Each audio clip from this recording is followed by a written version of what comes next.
প্রায় ১.৫ মাস আগেই বিয়েবাড়িটা গিয়েছিলাম। ভিডিওটা আমার এডিট করা হয়নি, সেই জন্য ছাড়াও হয়নি। ভাবলাম তোমার সাথে এই ভিডিওটা আজকে শেয়ার করি। আসলে বিয়েটা কার ছিল বলো তো? বিয়েটা ছিল আমার বড় মামা শ্বশুরের ছোট ছেলের বিয়ে। সেই উপলক্ষে আজকে কিন্তু রিসেপশন। বিয়ে হয়ে গেছে, আজকে রিসেপশন। আর সেই উপলক্ষে দেখো এখানে কত রকমের খাবারের স্টল হয়েছে। আর আমি যেহেতু খেতে ভালোবাসি, এটা আমার বলতে লজ্জা করে না, কারণ খাবো পেটে, তোর কিসের লজ্জা। আর প্রথমেই যেটা খেলাম সেটা হলো ফায়ার পান।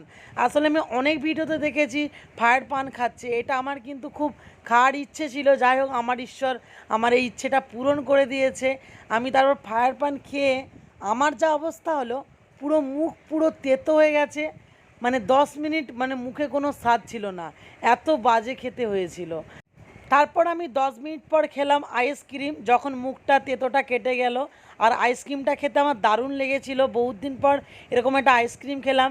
তারপর খেতে গেলাম ফুচকা। আর ফুচকা খেতে গিয়ে তো একটা আমি বোনকে বলেছিলাম যে আমার একটু ক্যামেরাটা ধরো, তো আমি ফুচকা যে খাচ্ছি ভিডিওটা ধরো। সে ক্যামেরা ধরছিল, আর পাশ দিয়ে একটা কাকিমা এসে গিয়েছিলো, তাকে বলছে বোনটা সরো, আমি ভিডিও করছি না। আমি বলি এইভাবে কাউকে বলতে নেই।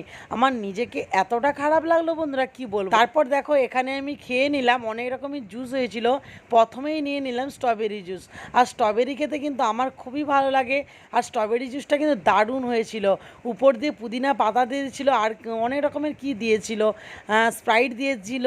আর তারপর এখানে দেখো খাওয়া দাওয়া করে আমার তো পুরো পেট ভর্তি।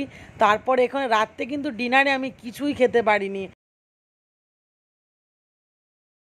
তোমাদের কাছে একটা সত্যি কথা আমি শেয়ার করছি, আমি কোনো বিয়েবাড়িতে গেলে না, আমি রাত্রে ডিনারে কিছু খেতে পারি না। আসলে স্টলে যা কিছু হয় সেটা খেয়েই আমার পেট ভর্তি হয়ে যায়। সেই জন্য আমি কোনো বিয়েবাড়িতে গেলে আমি ডিনারে কিছু খেতে পারি না। সেই জন্য তোমার সাথে ডিনারের ভিডিওটা শেয়ার করতে পারিনি। সবাই টাটা, সবাই খুব ভালো থেকো।